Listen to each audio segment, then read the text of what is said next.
Devy Degens, welcome into another episode of the Devy Degens. I'm S. Romero with my co-host Tom Harvey at Tom Harvey Sports, and today we honestly probably have probably our favorite show of the season. We're talking mid-season awards, so guys that are standing out for us this season that might be able to get on your Devy rosters because before the season we may not have been talking about some of these guys.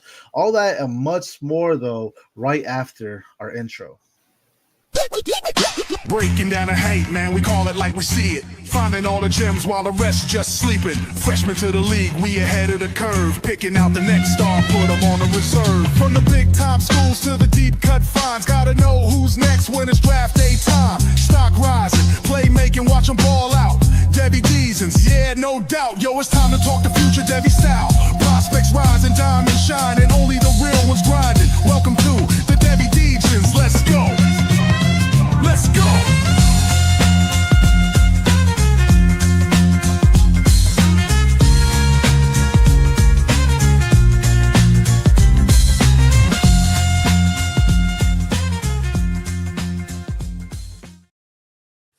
Prospects signing, only the real ones grinding. Devy Degens, I'm S. Romero, my co-host Tom Harvey at Tom Harvey Sports. How are you doing today, Tommy? Man, when that trumpet hits, I'm telling you, it gets you going. You know. Yes, sir. Yes, sir. And only the real ones rising. That's really what we're talking about here today. That's the core bulk of the show. We are at our mid-season awards. I'm excited because we have a bunch on the ballot from our Heisman candidates to our Heisman winner to our top wide receivers, our top tight ends, breakout performance of the year so far, all these things to come. But before we get in that, let's go ahead and recap some things that caught our eyes this past weekend. I'm going to start off Texas Tech, Cameron Dickey, running back, 263 yards and 2 touchdowns. Absolutely looking phenomenal there. Any thoughts on Cameron Dickey there? Yeah, man, he really popped off on Saturday. He had I think 116 in the first half. Mm-hmm. Then he went absolutely nuts in the second half there too. I mean, just an unbelievable day for him. Yeah, he went in there and definitely dominated. And it was against Kansas, if I'm not mistaken. Yeah. So was it? Kansas isn't known for anything great, but I mean, still not necessarily a bad team, I guess, for a Big 12 matchup. Freshman wide receiver, Michigan's wide receiver, Andrew Morris finally had himself a day coming out and breakout. Shout out to some of our guys in our Devy Dual League because they were talking about him before. 8 receptions, 138 yards, and 1 touchdown. Absolutely love to see it. A good stock coming from him. USC King Miller averaged 8.8 yards or per carry, 158 and 1 touchdown. Kind of came in when Waymon got kind of banged up there. Any thoughts on those two guys there? Andrew Morris, yeah, I mean, that guy's going to be, he's going to be Underwood's stud for the next couple of years there. I think he has all the ability in the world. Yeah. And as far as King Miller, we'll see. I mean, he's got good size. I think he's about 210 pounds. Obviously has decent running ability.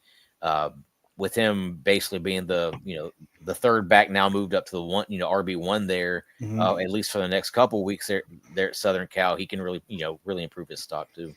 100%. This is the time you gotta buy these guys. I mean, maybe not so much Devy, but definitely if you're in your CFF leagues, these are the ones you gotta take advantage of there too.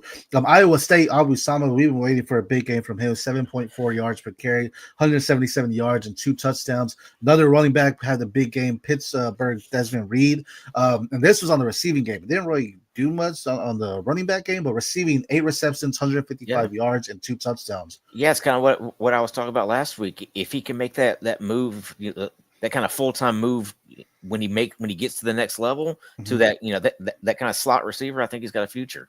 Yep, and that's exactly what they did there. We saw it there. Nebraska, Isaiah Hunter, 5 receptions, 125 yards, and 2 touchdowns. Look great.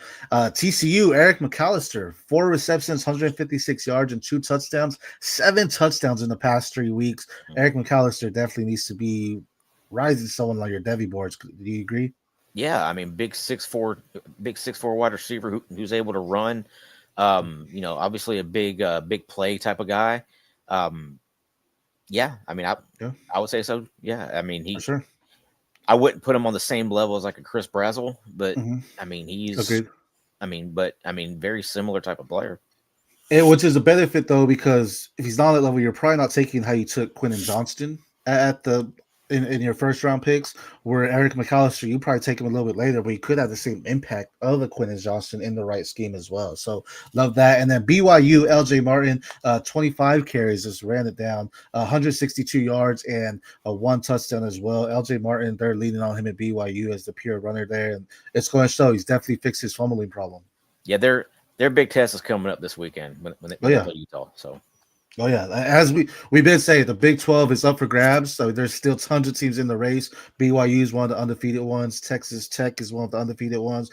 Then you have a bunch of teams that have 1 loss and 2 losses that aren't far behind, still in the race. Then there's a bunch of Big 12 matchups coming in. We're going to talk about some a little bit later. But as we mentioned with the core of the show, we are doing our mid-season awards. And what we're going to do here is we have different topics that we're going to talk about and just give you our thoughts on these.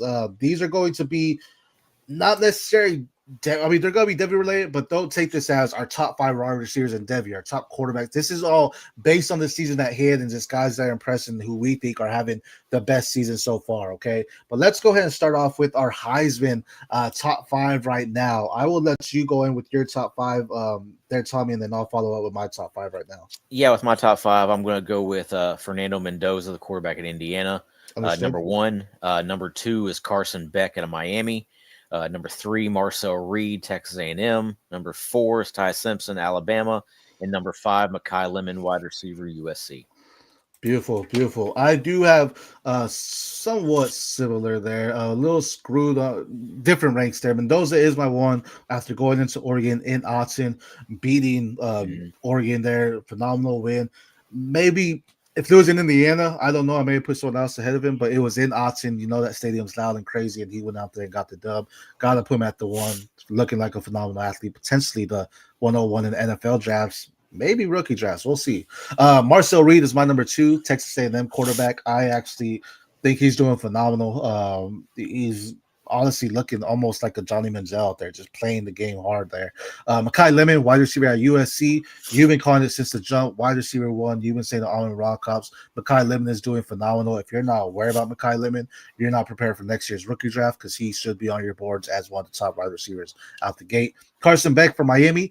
This one I kind of cringed on because I was like, but you can't knock it. He's Miami's number 2 right now. They're doing what they need to do to win. It doesn't look as flashy as when Cam Ward was there, but it's enough to get it done. And to be honest, this is the Carson Beck we needed to see last year at Georgia. It wasn't, so he had to transfer out, and now we're seeing that Carson Beck. So nice seeing what we see in him. Yeah, he's making great decisions. You know, you're not seeing any questionable throws. You're not seeing any bad reads.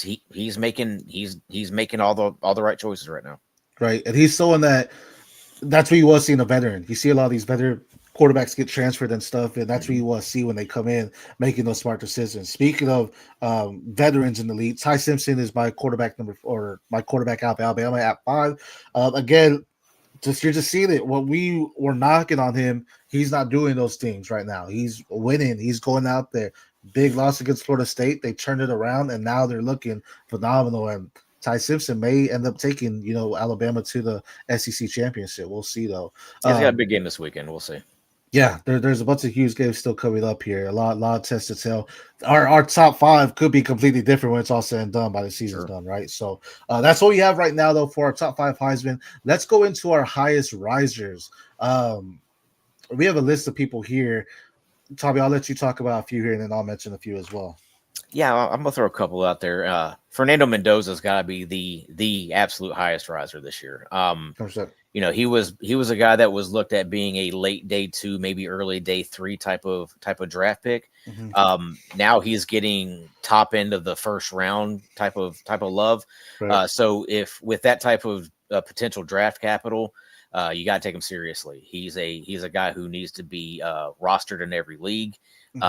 Every league that has waivers available anyways. Obviously, going into the season, he probably wasn't drafted in shallower leagues. Right.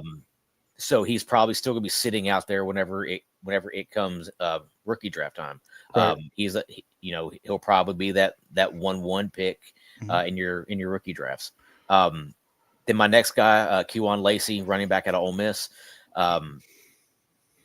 He is twitchy. He makes people miss. He's a very, very solid runner. NFL, NFL ready size, about 210. Yeah.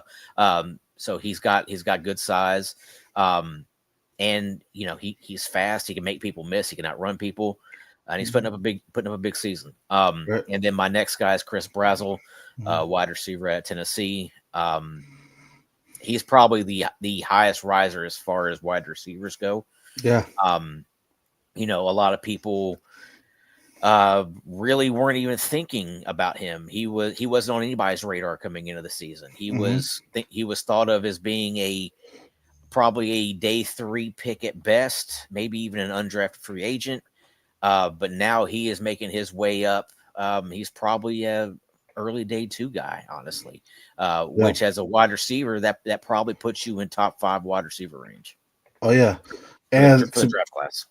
Right, and to be honest, I mean, I could see him sneaking into the back end of your first rounds and being that kind of guy, similar to what BTJ was. If he goes to that right fit and becomes one of those top guys, he could end up getting you something like that as well. Yeah, I mean, 6'5", 200-pound speedster, good route runners. He's really stepped it up as far as his ability to run the right route, especially with those option routes. And big part of the Tennessee offense. Didn't do anything this past weekend. I think he had 1 catch for 5 yards. But they also didn't really target him very much. But he is a big play waiting to happen. And like I said, 6'5", 200 pounds from a wide receiver doesn't come around very often, especially with that type of speed and length. So yeah, if you still have that bitter taste in your mouth from drafting Jalen Hyatt, he's completely different than Jalen Hyatt. He's not necessarily that one-trick pony. He can actually go out there and make some big things happen. I've kind of said it before. Whenever Dante Thornton was headed to Oregon, I think Chris Brazzell is kind of what we wanted Dante Thornton to be. Right. Back when he was coming out of high school. Right. And being that big play kind of guy, but also a nice route runner too. So guys, I want to highlight, of course, I got to highlight my guy, Ahmad Hardy, a running back out of Missouri. I was beating the drum on him, had him as Devy RB6 going into the season. A lot of people were like, we got to see it. I feel we did see it. He didn't have his best game against Alabama. Best game wasn't 100-yard rushing as he had the previous 5-6 games that they had there. What do you have? 56, if I'm not mistaken, against Alabama. It may have been more. But either way, he's looked the part as an SEC running back. He's gone into Missouri. He's looked great for him. I absolutely love what I'm seeing. If we continue to see this shine, Ahmad Hardy is someone that's going to be one of your first running backs taken out of the class next year or potentially 2028, depending on when he wants to come out. Next one I want to say is Carson Beck. As we kind of just mentioned here for Miami, I kind of feel a lot of people are running him off. I was specifically, and he's definitely risen back on the board and saying, okay, this is someone, he might get first round draft capital. He might be a rookie year game within the 106, 107 type of range just based on this capital that he gets. We talked about there's probably 6-7 teams that need a quarterback. This is a deep quarterback class where they can afford to say, all right, let's go ahead and try to get our franchise guy. Carson may be that as well. I mean, Carson Beck was a guy that I was telling you back in the spring that he still needs to be looked at as a Devy asset. And now he's really proven that. Yeah, those have been phenomenal there. And then I did have Wayman Jordan. Wayman Jordan got banged up, so we'll pause on him, but he was a riser. So let's go into the tight end, Michael Trigg out of Baylor. Now, probably 2 years ago, we would have been saying, without a doubt, Michael Trigg's the tight end 1 of this class. Things happen. He was able to stay healthy, be on the field, kind of forgotten asset. He's been healthy at Baylor now. You're saying it's tight end 1 of the class. He's doing the part as tight end 1 of the class. What's really changed for Michael Trigg to be on that trajectory of the tight end 1 of the class now? He stayed healthy and has been reliable as a pass catcher. He's got well over 400 yards receiving. And that was, he's basically put up the same numbers already this year that he did all of last year. And what he did last year was still a very, very good season for a tight end. This year, he's putting up wide receiver numbers as a tight end. Freakish athlete, freakish size for that type of athlete. Also, this guy is tight end. This guy's tight end 1 of the class. Oh yeah, he's looking phenomenal. That's been the thing. If you've been following us, we've been saying, hey, if he's healthy, he's an athletic freak. He's a dominant threat that you need to watch out for. And sure enough, there he is. But that was our biggest risers here. Tommy, let's talk about some guys that are on the other side of that spectrum. Our biggest fallers right now. Name a few here. Yeah. Biggest faller, Drew Aller, in my opinion. Quarterback, Penn State. Obviously, he's out for the rest of the season now. He was not having a good season, to begin with, and we had Hate to talked see about it. and we had talked about it many times. Even dating back to the preseason, spring, that he does not look like a NFL ready quarterback. He has a lot of holes in his game. He has a lot of basically a lot of swing and miss, where he is. He looks pretty good against bad competition, but then you put him up against good competition, and he doesn't show up in the moment. Right. And Before then over the last couple weeks against UCLA and Northwestern, he just didn't show up at all. So right, Oregon kind of just took away that whole mojo from him. Before we continue with our biggest followers, Camden, thanks for joining in. Don't forget to subscribe to the channel though and like it. We're live here every Monday. But you talk about Ty Simpson yet? We just mentioned Ty Simpson as one of our Heisman finalists, our top 5 Heisman finalists right now. Love what he's doing. We were out on him before the season. He's proved us wrong. He's been a great asset for Alabama. If you have some Devy rosters and you're rostering him, he has some value to his name because of what he's doing at Alabama and how other quarterbacks are slipping. Ty Simpson's rising up. Specifically, other quarterbacks in the SEC are slipping. He's rising up, so you might have some good value there as well. Any thoughts on Ty Simpson for our guy Camden? Potential first round draft pick. He has really shown really good decision making. He's got a good arm. He's mobile, and that's what the NFL looks at. Right. Back in that Florida State game, he looked kind of lost, looked kind of panicked. He hasn't looked that way since. Yep, he came back. He zenned it in, right? He brought it back in. So had some goose fraba going on, right? Go on with some other fallers for you here. Another big faller, James Peoples, running back for Ohio State. We expected him to be kind of the main ball carrier there to start the year, and he has fallen to number 3 behind CJ Donaldson and Bo Jackson. Bo Jackson is the truth there. He is the future running back, and Peoples, I think his time is up there. Yeah. 100%, possibly getting transferred there. I'll hate on some few, not to beat on Penn State, but Nicholas Singleton, man, how the times have changed. I mean, it really hurts because you think about if he came out last year in the draft class, he may have been a day 2, round 2 running back pick. Now, I mean, he might not even be round 4, round 5. We might see him go around 6, maybe even 7, maybe I'll say it, maybe even undrafted. I mean, you're going to look at his whole career as a whole, see he did some stuff. But the Penn State offense has just not looked the same. You could talk about it was Aller. You could talk about Singleton. K-Tron's looked okay, but other than that, it's been just a complete disaster for the Penn State offense, bleeding. They're 2 bigger guys in Drew Aller and Nicholas Singleton coming back after losing in the conference, or not the conference, but in the semifinals against Ohio State. You're just like, all right, this is it. It's not happening for us. We got to go different ways. And then another running back that I feel a lot of people had him as RB1 of the class, Darius Taylor. The biggest issue for him was being banged up, being injured, just dealing with some injuries this year, and it hasn't been the same. He's explosive at this point. If he's there in your 4th, 5th round, sure, take a flyer on him. This point, though, I mean, that's where I would take a flyer. I'm not taking him higher than that just because that injury concerns me. And it's like I need to see him to actually go out there and show these big things happening. Any thoughts on those 2 guys? Yeah, I mean, I wouldn't go as far as to say Singleton's an undrafted free agent, but I would say he's probably a 4th round running back at this point. He hasn't shown consistency. I've harped on it for a while. I don't like it. I don't like the pad level he runs with. Sometimes it's okay, but then most of the time it's just, he doesn't get the right leverage. He's very athletic. I just don't think he's a great running back. Whereas I don't think he can. If you're talking about Singleton, I'm pretty sure I think he's talking about Darius Taylor.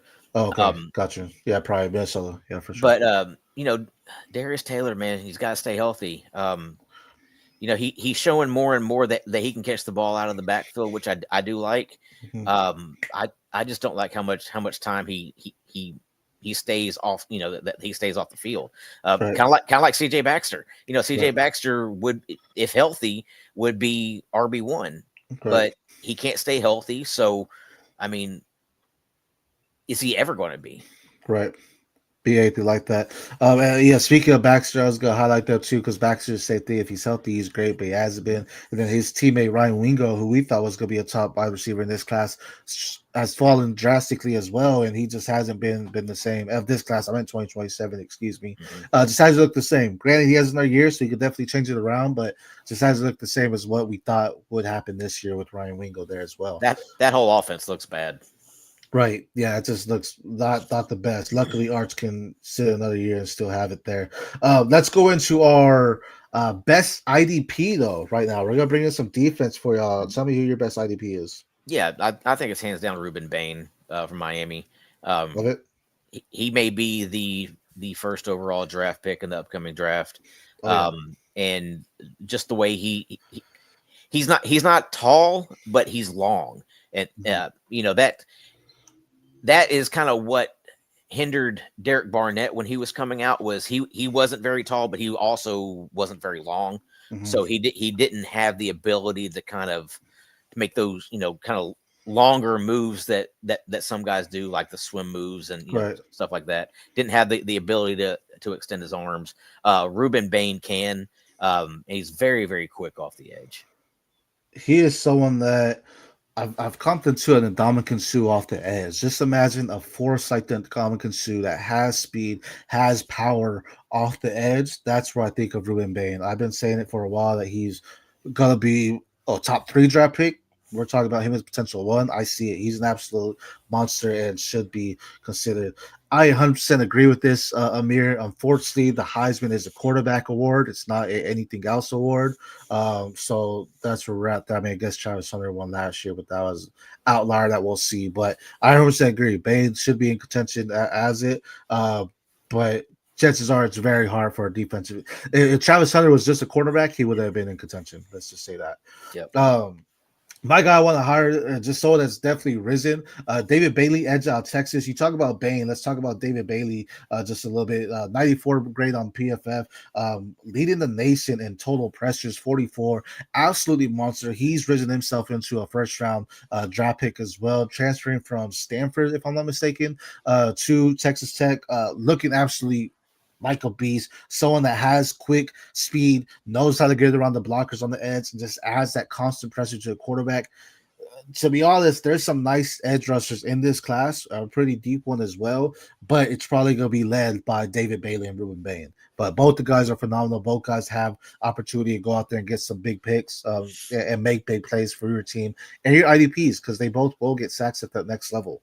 Those are our IDP guys, though, for everyone that loves defense. As you know, defense wins championships. Let's talk about our top 5 quarterbacks. Tommy, I'll let you go with yours. Yeah, it's like we mentioned at the beginning of the show. These aren't necessarily our top 5 Devy quarterbacks. These are our top 5 performing quarterbacks.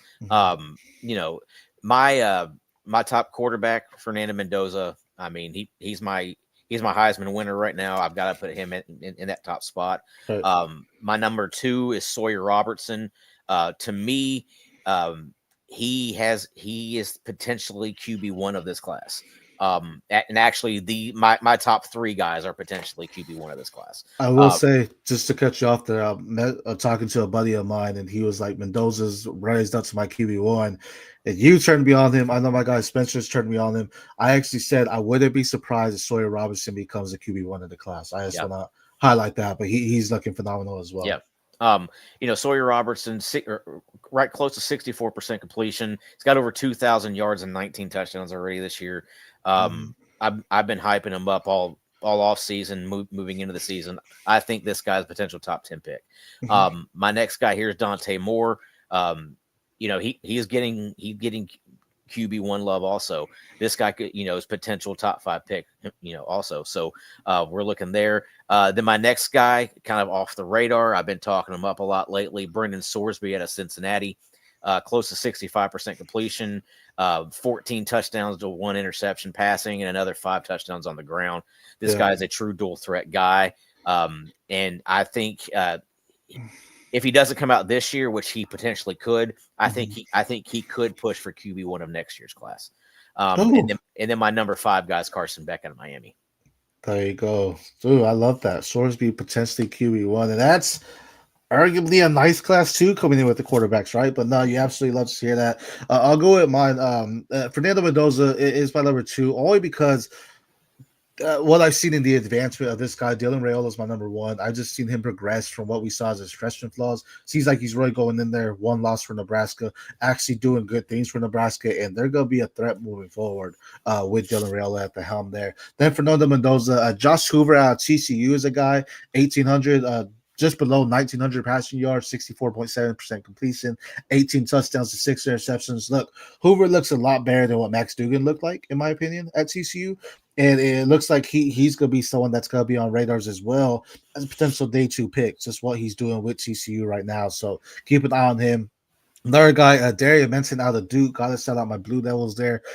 Just over 1,800 yards passing, 69.8% completion, 15 touchdowns and 2 interceptions. He's doing what he was doing at Tulane in the SEC and making Duke relevant. Right now, 2 losses on the season, actually doing good things at Duke, making them look better than what they are known to be for football. And you just love to see it. Duke paid the guy. He went there and he's showing exactly what they paid him for. You can't say that about a lot of guys that transfer, that they're getting what they were worth in that NIL deals. Darius Benson is one that you can. And Sawyer Robinson, got to throw him in there as well. I mean, you hit on the knot.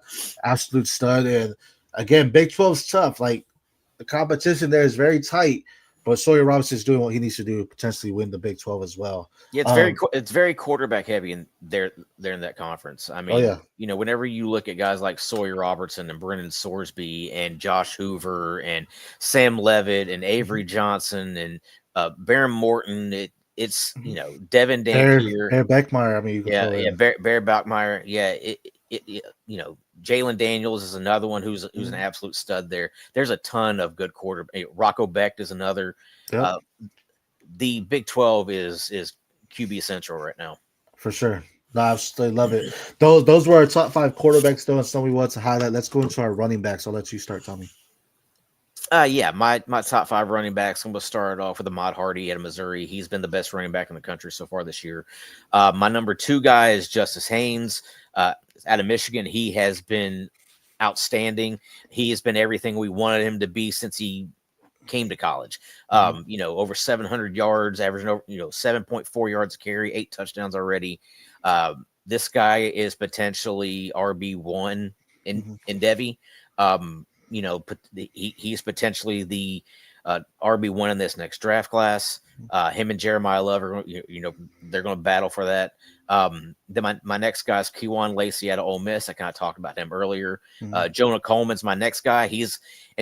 Jonah Coleman here has really stepped up his game, because he wasn't looked at as a big time pass catcher until this year. Now he's catching everything thrown to him. Right. Speaking of having catching everything thrown to him, my next guy, Emmett Johnson. This guy already has 24 receptions as a running back. 650 yards rushing, 6.2 yards a carry, has 8 combined touchdowns. This guy has been just outstanding there for the Cornhuskers. Yeah, I mean, a big reason why Real was able to find so much success this year is because Emmett Johnson's really stepped up to take over that backfield, something they didn't have last year. We're seeing Emmett Johnson become a force for them as well. My guys, Ahmad Hardy, as you mentioned, best right back in the country. He is number 2 as for the yards, number 1 in the FBS, though, 782 yards off 6.8 yards per carry and 9 touchdowns. Again, last week against Alabama, they had a game plan to stop Hardy, and they did that. But I still expect him to continue to lead the way and be a leading rusher by the end of the season, if not the leading rusher at the end of the season. Jolyn Coleman out of Washington, bigger riser, but also just someone that's played phenomenal for Washington. Washington just low-key has some talented guys there for Devy as well. Now, Justin Haynes, you mentioned what we want to see at him at Alabama. Never got that opportunity. He's getting at Michigan, and guess what? Alabama's losing out on that now. LJ Martin now BYU. This is what I was kind of talking about before the season, especially once Retzlaff transferred out. I was like, they're gonna have to lean on him. Sure enough, 652 yards, 6.5 yards per carry, and 4 touchdowns. Big issue last year for him was his fumbling. He's got that under control. He's running with force, running with aggression, and being a factor between the tackles for BYU there. And then Keywan Lacey out of Ole Miss. I know it was Logan Diggs, if I'm not mistaken, what was there. There was talks of him, spend time with him and everything. And Keywan Lacey said, "No, this is my backfield. I'm taking it over." So absolutely love all those guys. I will say with these guys, they're in Devy assets. I mean, you definitely could talk about them. Not our Devy rankings, but they're Devy assets that you need to talk about with this phenomenal season they're having. Go watch the tape. You'll see why as well. Let's head on to our top 5 receivers. This is going to be nice and juicy. Who are your top 5? Yeah. Now remember, when we're talking top 5 receivers, this is performance based. This isn't 100% Devy based, even though the Devy aspect does work its way into it. But my top receiver, performance wise, Mekhi Lemon. He is my wide receiver 2 in Devy. Obviously behind Jeremiah Smith, which we both have number 1, Devy wise. But Mekhi Lemon has been the best producer out of any receiver. 44 catches, 682 yards, 6 touchdowns. He's a very good returner. Also, I've said it from the very beginning. This guy is a Amon-Ra St. Brown clone. I've told you that for a long time. He's playing like it. And he is the top receiver in the country right now. My next guy is Chris Brazzell out of Tennessee. He has been the guy for Joey Aguilar so far this year. Tennessee has a 3-headed monster there, wide receiver with Brazzell and Braylon Staley and Mike Matthews, and Chris Brazzell leads that group. Then the next guy, Jeremiah Smith, he's the number 1 overall player in Devy. I think that can be agreed upon. So there's not much to say there. He's having a fantastic season. My next guy is Jeremy Bernard, Alabama wide receiver. He's been more consistent than Ryan Williams has been this year. He's got 28 catches, over 400 yards, and 5 touchdowns. I think he has another on the ground. They get him the ball in a variety of ways, and he has worked his way into being considered one of the top receivers in this upcoming draft class. And then my number 5 receiver is Jordan Tyson. He is the only show in town basically there at Arizona State when it comes to pass catching. And without Sam Levitt this past week, you kind of really saw what a good quarterback does for a good wide receiver. Just because, man, Jeff Sims was terrible the other night. But Jordan Tyson, I think, still caught 8 balls for, I think, 45 yards. So, it wasn't a whole lot. Wasn't a whole lot of yardage, but, still was targeted a lot, still made some catches. For sure. Tyson is the offense there. I mean, he goes down, the offense goes down as well. As long as he's there, they have a shot, though. I would say that. Love the brother Jerry Bernard. I would say, before the season, watch out that he may be the leading receiver at Alabama. And I'm pretty sure he was last year, too, I think. Yeah, so... Oh, no, wasn't it Williams? I thought Williams had his. I think Bernard had more receptions last year. Okay. Either way, good one. I mean, he was someone that transferred with DeBoer, from Washington to go over there. So, it's nice to see that they're using him in the offense. Obviously, DeBoer likes him somewhat as well. Mekhi Lemon, USC is my number 1. You kind of hit the nail on the coffin with him. Just he's been the guy this year so far. Jordan Tyson of Arizona State. I like him because I feel you take him out. Like I just said, Arizona State's done. He is the core focus of the offense there. Mario Craver out of Texas A&M, my number 3 right now. 32 receptions, 634 yards, 4 touchdowns, 19.8 yards per catch there. He is doing phenomenal things, something we weren't talking about him before the season. Him and Marcel Reed have been finding a steady connection. I was definitely higher on KC Concepcion being in there. It's been Mario Craver, so he's been a phenomenal athlete. It's something that you want to see in those smaller type of twitchy wide receivers. He's going out there making big plays. Brian Wesco out of Clemson is my number 4. 31 receptions, 537 yards, and 6 touchdowns, 17.3 yards per catch. Wesco, I would say, is the wide receiver 1 in Clemson. And guess what? He's the wide receiver 1 in Clemson, right? He's going out there and doing those things. Really, he's separated himself from TJ Moore before the season started. They were very close in the day rankings. He's jumped up. TJ Moore hasn't necessarily dropped, but he hasn't moved anything. He's just been all right. It's the West Coast show here. Grant, a lot of it been Antonio Williams was banged up to begin the season. Could that have been a reason why West Coast got a jump start? Sure, but West Coast still heavily involved in the offense and showing he deserves to be a wide receiver to be talked about, especially in next year's class of 2027. Jeremiah Smith, Ohio State, my number 5 right now. Again, this is based on the season. I think the second half of the season, Jeremiah Smith is about to come on. It was a slower start. We're about to see more and more of him come on, and Ohio State's number 1 right now. They can rest their guys in a sense, and then once the season gets rolling in these conference matchups, we're gonna start seeing a lot more Jeremiah Smith. Yeah, with Julian Sayin being a first time starter there, it took him a few games to kind of get into it. That he's finding Cardinal Tate more and more also, so that takes some targets away from Jeremiah Smith too. Right. And Cardinal Tate's looking good too, so that's going to be rising, first round draft pick when it comes to it as well. Mm-hmm. Let's go out to our tight ends. We have 3 tight ends that we're going to talk about here, and then we'll highlight our guys. But let's start our tight ends. Yeah, top tight end in my opinion. I don't even know if there's much of an argument with it. It's Michael Trigg out of Baylor. Already has 29 catches, 439 yards, and 4 touchdowns. He is just a physical freak, just an absolute specimen. Mm-hmm. And he play at that size, he plays like a wide receiver. So he has a very, very bright future in the NFL. Phenomenal hands too. Does work with his hands there as well. Are they the other 2 guys? Yeah, my other 2, Brett Norfleet out of Missouri. Him and Kevin Coleman there make a really good duo as far as pass catchers there for Bo Prabula. But Norfleet's a big time. He's a big target, right? I think he's like 6'7", something like that. Mm-hmm.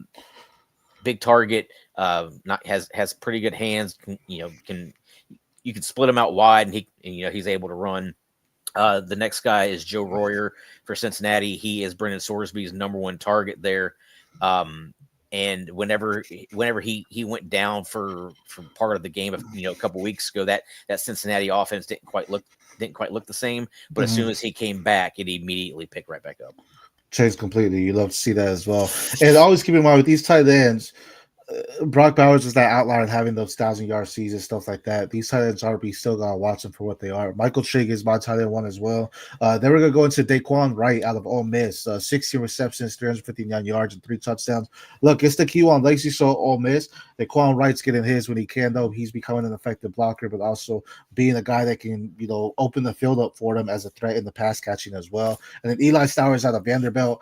So that I do still think has first round potential, maybe more day 2. But a tight end nonetheless that I think is a big part of the Vanderbilt offense and will continue to find success there and be one of the top guys we're talking about in this class as well. Now we have some special awards, though. Those were our top 3 tight ends. Let's go into the play of the year. Tommy, I'll let you start. What is your play of the year so far? Yeah, play of the year for me so far is C.J. Daniels' one-handed catch against Notre Dame. That was just an outstanding catch and an outstanding win for a team that's looking to make the playoffs this year. Yeah, that actually looked great there for him. And funny enough, I have my guy against Notre Dame as well for play of the year. It's Mario Kramer, 70-yard TD catch and run against Notre Dame. This was really something that just kind of said, okay, they're for real. I mean, he caught the ball. He broke, I think, 3 or 4 tackles and then was just gone. He showed everything in there, his contact balance, plus his speed, plus his field awareness by staying on the sideline and not getting out of bounds and then scoring the touchdown to get him in, and they ended up winning that game. But absolutely loved it. What about your best performance, single game performance? Best single game performance for me happened this past weekend. Cameron Dickey, 263 yards rushing against Kansas. Anytime you hit over that 250-yard mark, you've had a very special game. It doesn't happen very often at all. And 263 yards against another Power 4 team rarely ever happens. So that was just an outstanding game. For sure. No, he actually absolutely dominated that, and we don't see that often, so I agree with you. Great performance there. I actually went with your guy at Tennessee, and this wasn't a loss, but it was an OT loss. But Chris Braswell against Tennessee, 6 receptions, 177 yards, and 3 touchdowns. Granted, those 177 yards came off a bulk of 3 plays. He had like a 50-yarder, I think a 70-yarder, and like a 30-yarder, something like that. Some crazy numbers, but the fact that he had 3 touchdowns against a Georgia team that was stout, I mean, that kind of, to me, put him on the map to say, okay, this guy's for real. He can actually go out there and do it. Absolutely brilliant performance by him, and you don't see it often where wide receivers get that amount of receptions for that amount of yards, yet alone plus 3 touchdowns as well. I think that was absolutely great for him. Even in a loss, phenomenal performance by him. Yeah, they lost that game. They missed a kick in regulation that could have won it for them. Right at the end, went to overtime. They kicked a field goal. Georgia scored. Scored a touchdown. So, they had their chances to win that game. They just didn't do it. Yep. And you could say maybe if they had the chance to rebuttal after that touchdown that they could have won it too, right? So still a good game. Tennessee's looking great this year.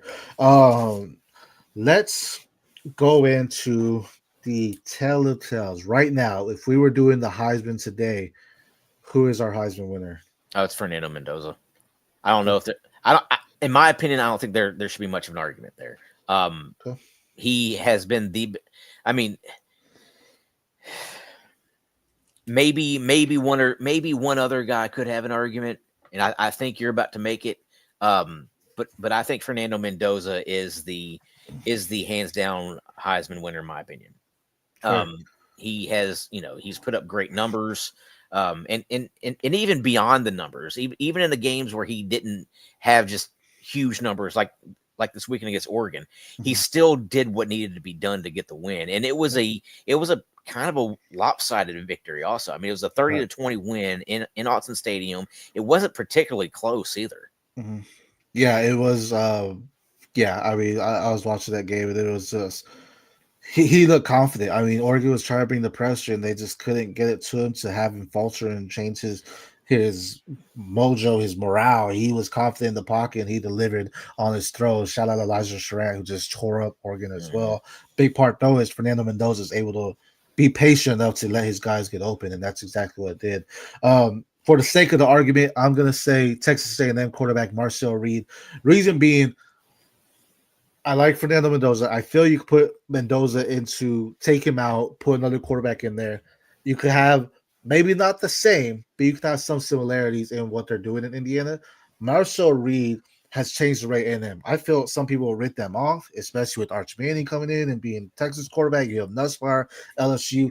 A&M honestly could be the best team in the SEC when it comes to it right now. They're the best team in Texas right now. He's looking phenomenal. He is a dual threat quarterback. He can run the ball. He can pass the ball. He is getting his wide receivers open. He's extending plays.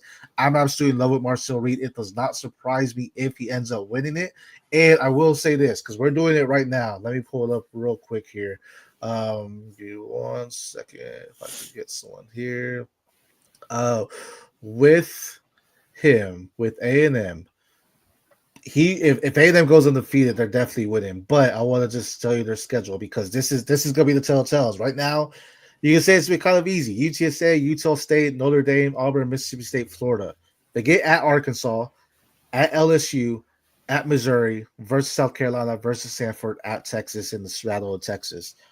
If Marcel Reed continues to do what he is doing, there is no question in my mind that this guy is the Heisman candidate. If he goes to Death Valley, if he goes to LSU, to Baton Rouge, and wins, I mean, just right off, he's a Heisman winner, in my opinion. Yeah, if Mendoza wasn't doing what he was doing, I would agree with you. Yeah. But with Mendoza doing what he's doing, and not only that, but if you look at Indiana's schedule coming up, he's got big numbers written all over the rest of the season for him. True. It'll be a fun watch. I do think it's tighter than what some may think, but I do think the guys we're talking about are definitely the two top runners there as far as what they're doing for their team and how they're just elevating their team. I've said it time and time again. Sometimes you have wide receivers that elevate their quarterbacks, like I think Tyson does with Levet. But then you have some quarterbacks that are elevating their wide receivers, like Mendoza and Reed are doing for their teams right now. Now, our last award right now, based on what we've seen this season, Tommy, because we both agree on this, who is our best Devy conference right now? Man, it kind of hurts my feelings to say this. But I'm gonna say the Big Ten.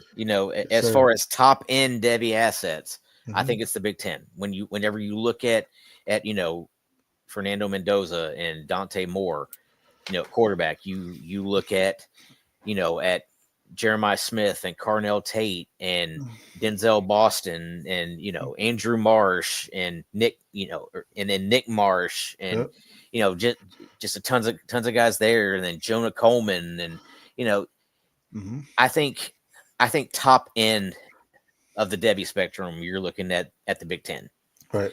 Kind of like you would teams, right? Right. The top end of the conference for the Big Ten is probably better than the top end for the SEC, right? But when you look at overall, it's probably the SEC, right? Yeah. I think you have more Devy prospects in the SEC. I think you have more top end prospects there in the Big Ten. Fair. No, I absolutely love that thought there. I mean, it's going to be great to see what they are and what the NIL is doing or allowing it is, and what this whole transition of the Pac-12 going into Big Ten, ACC, all that kind of stuff. It's allowing these teams to recruit differently than what they used to. So now you have these Big Ten teams that are in the north in colder environments going down south and saying, "Hey guys, look, we're gonna be playing some teams here potentially or doing some things like this. Come join us," and they're able to recruit that. We're seeing. I feel at times the Big Ten seems a little bit more physical, a little bit more stout in their guys, like their front seven and their offensive line, stuff like that. Where the SEC though may have more guys that can adjust to the speed a little bit better in the NFL, but you're gonna have better ideas of how the NFL is gonna run, more pro style offenses you might see in the Big Ten. So you have better IQ for the game, understanding of the game. It's kind of slowed down in the Big Ten, like the NFL kind of is, where the SEC, I feel they have a very good college ball as far as what their guys are doing, as we're seeing Vanderbilt's looking great. But I don't know if I'd take Vanderbilt players over any of your Big Ten players.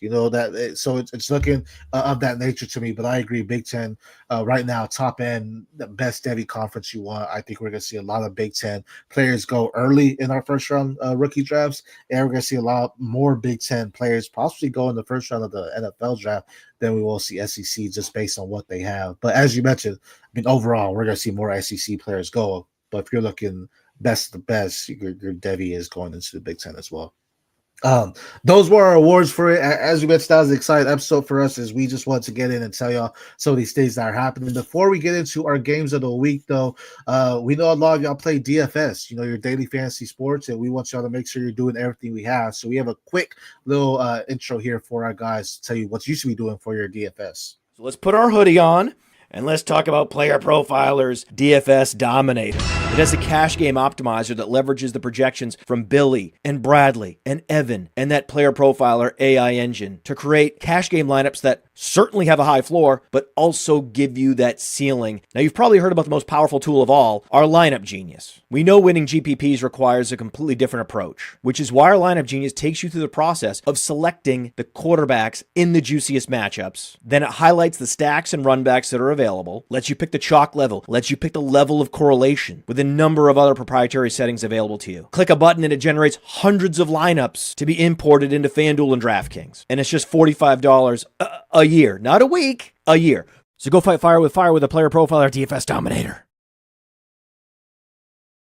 Go fire with the Player Profile DFS Dominator. Make sure you're checking that out. Speaking of other things, go ahead and get on Fast Draft. Use promo code DEGEN, DEGEN. Try their Flash 6 Frenzy. Absolutely great way to just win some money during the season. If you like drafting, that's the thing for you. Get a draft done in less than 15 minutes. Also, our Devy rankings, if you want those, as we said, what's happening during the season for our awards, make sure you go to Dynasty Trade Calculator. We have the Devy rankings in there. Use promo code DEGEN, DEGEN, to get the first month free. Say you like it. And this is a very good tool to use in Devy, because sometimes it's hard to say, all right, what's the value of these guys if I'm trying to win now on my NFL side and I have some assets that I can really use on my Devy. Go ahead and use the Dynasty Trade Calculator. Type it in. Get your Devy calculator ready. We're there for you as well. Now, Tommy, we're getting into the bulk of the season. We're having a lot of great games. Let's go into our games of the week and then games to watch. Talk to us about the games of the week. Games of the week. My opinion, I think you have 3, but we have 5 on here that could be looked at that way. My top 3 games of the week are Ole Miss going up against Georgia, Tennessee at Alabama, and USC at taking on Notre Dame. I think those 3 games are just chock full of Devy prospects, high-end Devy prospects at that. And These 3 games have major playoff implications also. Right.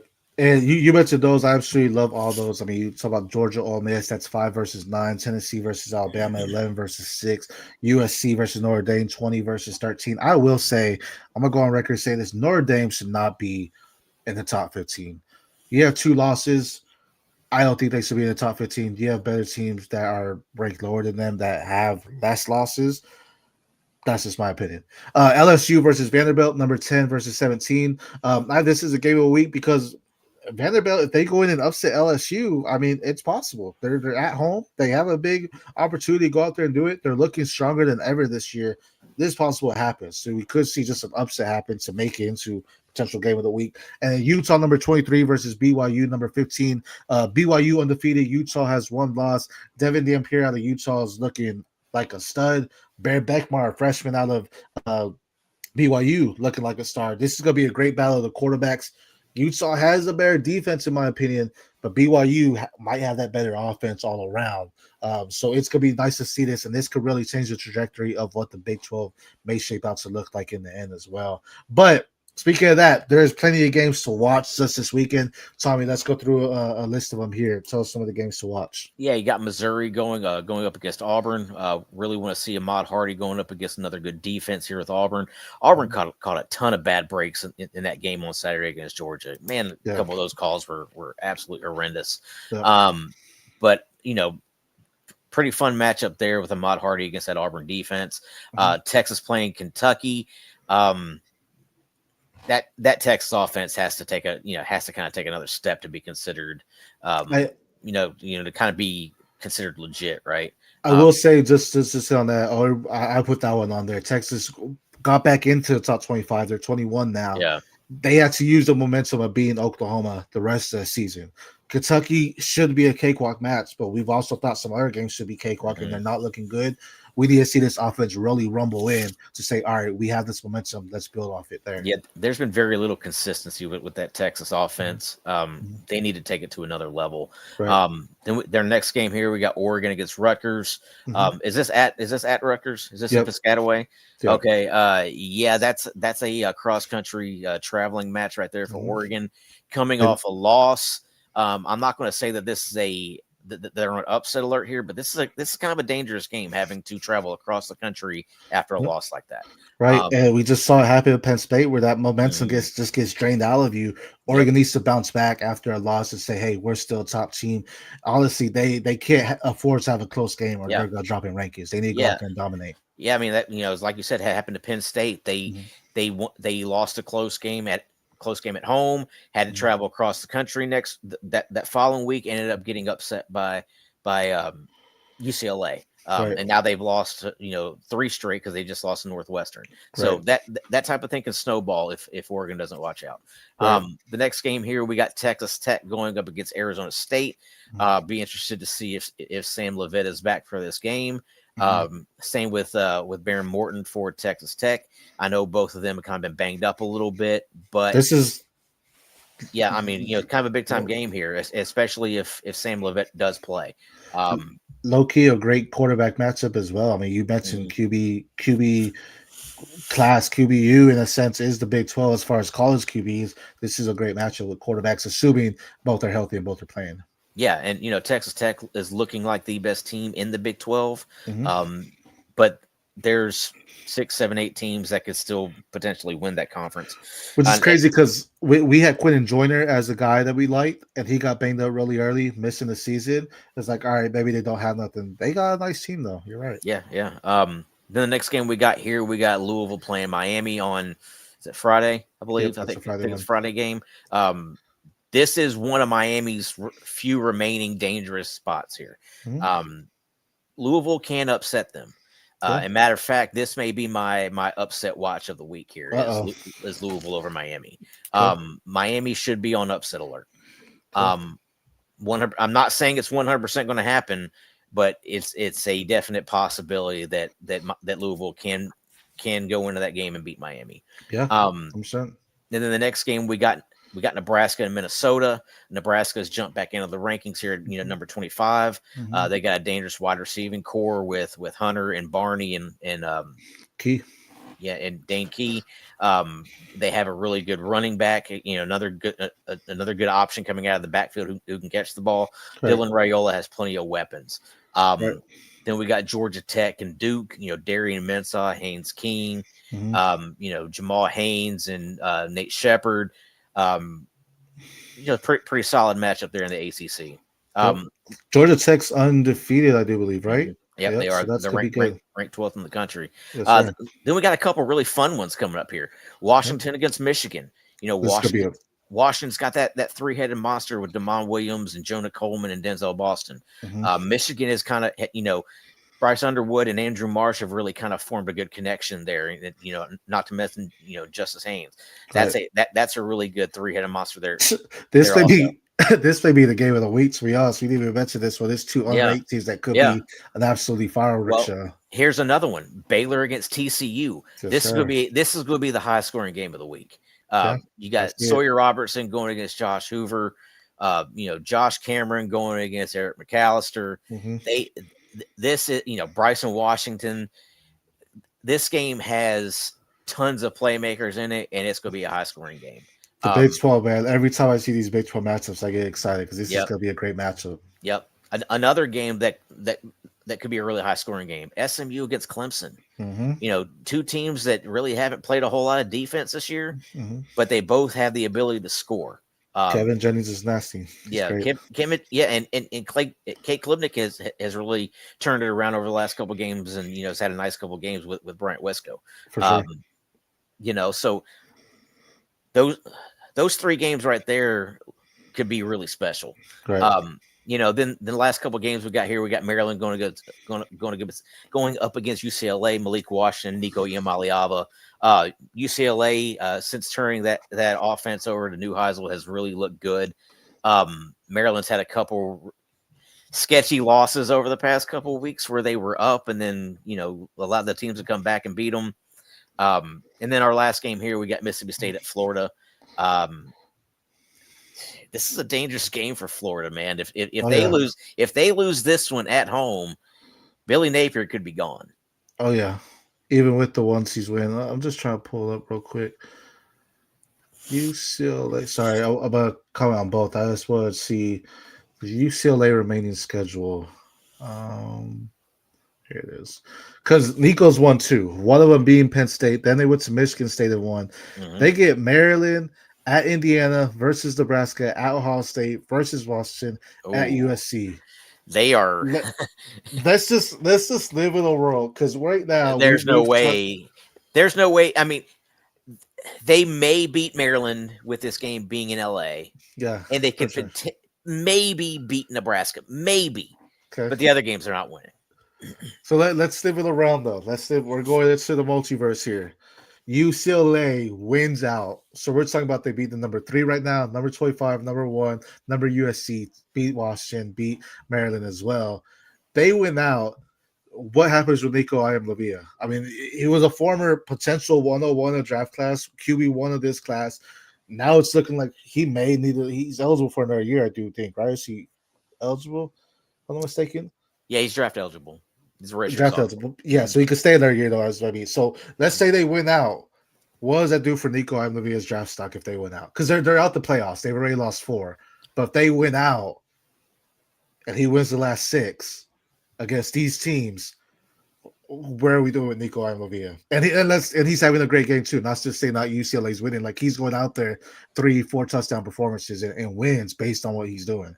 I mean, I don't know what happens if I win the lottery. I mean, what happens if I were to win the Mega Millions on Friday night? There'll be signs. We'll know that. Yeah, I mean, I think I have a better shot of doing that than Nico winning out the rest of the season. So, if Nico wins out the rest of the season, go buy your lottery tickets. Right, luck's in the air.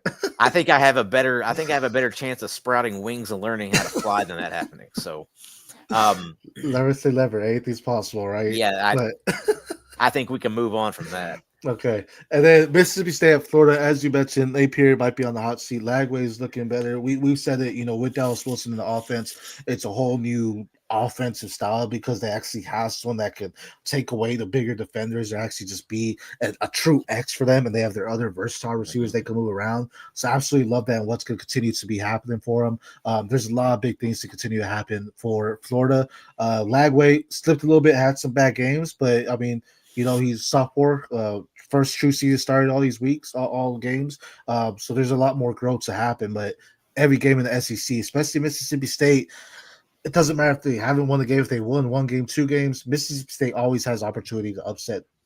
They always play with the strong defense. They always play with the okay offense. They're one of your lower SEC teams, but just because they're one of the lower ones doesn't mean they can't upset. Very possible here. I do have Florida winning, but if they do lose, yeah, Napier's probably gone at that as well. Especially with a couple of these other teams making the moves that they have. James Franklin being bounced the other day. Florida kind of needs to keep up with the Joneses as far as being that top job open, right? Right. I was about to say, yeah, especially with Franklin going. I mean, people are going to say, all right, what can we do at Penn State? You're see a lot of people decommit from there as well. You don't want to lose commitments because they're sticking out with the coach, right? You want to bring a new guy that's going to go out there and say, all right, this is how I want to do recruiting. This is what I want to do to bring in these athletes and not have that. I mean, that's a big part of the game now is having those commitments available, having these 5-star prospects, 4-star prospects want to go to your games and say, all right, you're on my radars. Florida and Penn State have been dropping on these recruiting, but yet you have other teams, Missouri, potentially a stock riser, Tennessee, a stock riser. You have your Oregons, your Indiana's potentially a stock. All these teams keeping up with it with their teams and building a culture. You can't let these guys, coaches, kind of tear down that culture and build that aspect around them. Another team, we kind of mentioned Auburn earlier. Hugh Freeze could potentially be gone after this week too. A lot of things to happen. There's still plenty of college football left. As you notice, we have a bunch of games we're going to be watching this week. Please, for everyone tuning in, we appreciate y'all. Until next time, we are the Devy Degens. I am S. Romero, my co-host Tom Harvey, and we will see y'all later.